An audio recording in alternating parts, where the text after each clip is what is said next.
ನಿಖರವಾಗಿ ಹಾಗೂ ನೈಜ ಸುದ್ದಿಗಳಿಗಾಗಿ ವೀಕ್ಷಿಸಿ ಸತ್ಯ ಸುದ್ದಿ. ನಮಸ್ಕಾರ ವೀಕ್ಷಕರೇ, ಸತ್ಯ ಸುದ್ದಿಯಲ್ಲಿ ನಿಮಗೆ ಸ್ವಾಗತ. ಹರಪನಹಳ್ಳಿ ಅಂತಾರಾಷ್ಟ್ರೀಯ ಮಾದಕ ದ್ರವ್ಯ ದುರ್ಬಳಕೆ ಮತ್ತು ಅಕ್ರಮ ಸಾಗಾಣಿಕೆ ವಿರೋಧಿ ದಿನಾಚರಣೆಯ ಅಂಗವಾಗಿ ಹರಪನಹಳ್ಳಿ ಪೊಲೀಸ್ ಠಾಣೆ ವತಿಯಿಂದ ಹಿರೇಕೆರೆಯಿಂದ ಪೊಲೀಸ್ ಠಾಣೆರವರೆಗೆ ಬೃಹತ್ ಜಾಗೃತ ಜಾಥಾವನ್ನು ಯಶಸ್ವಿಯಾಗಿ ಜರುಗಿತು.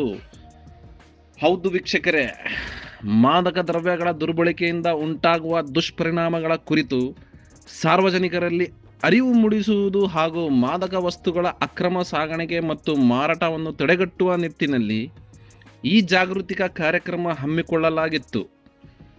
ಜತದಲ್ಲಿ ನೂರಾರು ವಿದ್ಯಾರ್ಥಿಗಳು ಉತ್ಸಾಹದಿಂದ ಭಾಗವಹಿಸಿ ಮಾದಕ ದ್ರವ್ಯಗಳಿಗೆ ದೂರವಿರಬೇಕು, ಆರೋಗ್ಯಕರ ಜೀವವೈಶಾಲಿಗಳನ್ನು ಅಳವಡಿಸಿಕೊಳ್ಳಬೇಕೆಂದು ಎಂಬ ಸಂದೇಶ ಸಾರುವ ಘೋಷಣೆಗಳನ್ನು ಕೂಗಿದರು. ಜತ ನಗರದ ಪ್ರಮುಖ ರಸ್ತೆಗಳಲ್ಲಿ ಸಂಚರಿಸುತ್ತಾ ಸಾರ್ವಜನಿಕರ ಗಮನ ಸೆಳೆಯಿತು. ವಿದ್ಯಾರ್ಥಿಗಳು ಕೈಯಲ್ಲಿ ಜಾಗೃತಿಕ ಫಲಕಗಳನ್ನು ಹಿಡಿದು ಮಾದಕ ದ್ರವ್ಯಗಳ ಸೇವನೆಯಿಂದ ವ್ಯಕ್ತಿ, ಕುಟುಂಬ ಹಾಗೂ ಸಮಾಜದ ಮೇಲೆ ಉಂಟಾಗುವ ದುಷ್ಪರಿಣಾಮಗಳ ಕುರಿತು ಅರಿವು ಮೂಡಿಸಿದರು. ಸಾರ್ವಜನಿಕರೂ ಸಹ ಜತಕ್ಕೆ ಮತ್ತು ಸ್ಪಂದನೆ ವ್ಯಕ್ತಪಡಿಸಿದರು. ಈ ಸಂದರ್ಭದಲ್ಲಿ ಮಾತನಾಡಿದ ಅಧಿಕಾರಿಗಳು, ಯುವ ಜನತೆಗೆ ದೇಶದ ಭವಿಷ್ಯವಾಗಿದ್ದು ಅವರು ಯಾವುದೇ ರೀತಿಯ ಮಾದಕ ವ್ಯಸನಗಳಿಗೆ ಬಲಿಯಾಗದೆ ಶಿಕ್ಷಣ, ಕ್ರೀಡೆ ಮತ್ತು ಉತ್ತಮ ಮೌಲ್ಯವನ್ನು ಅಳವಡಿಸಿಕೊಳ್ಳಬೇಕೆಂದು ಕರೆ ನೀಡಿದರು.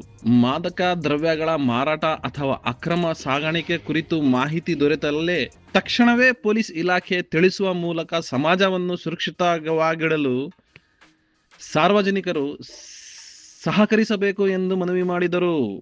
ಈ ಕಾರ್ಯಕ್ರಮದಲ್ಲಿ DYSP Santosh Chauhan, CPI Mahantesh Sajjan, PSI Shambholingappa ಹಾಗೂ ಹರಪನಹಳ್ಳಿ ಪೊಲೀಸ್ ಠಾಣೆಯ ಸಿಬ್ಬಂದಿಗಳು ಉಪಸ್ಥಿತಿಯಿದ್ದರು. ಜಾಗೃತಿ ಜತದಲ್ಲಿ ವಿವಿಧ ಶಾಲೆಗಳ ವಿದ್ಯಾರ್ಥಿಗಳು, ಶಿಕ್ಷಕರು ಹಾಗೂ ಸಾರ್ವಜನಿಕರು ಪಾಲ್ಗೊಂಡು ಈ ಕಾರ್ಯಕ್ರಮದ ಯಶಸ್ಸಿಗೆ ಕೈಜೋಡಿಸಿದರು. ವರದಿ ಬಿ ಸಲೀಂ ಸಾಬ್, ಉಮ್ಮಳಗಟ್ಟಿ, ಸತ್ಯ ಸುದ್ದಿ ನ್ಯೂಸ್ ಕನ್ನಡ, ಹರಪನಹಳ್ಳಿ.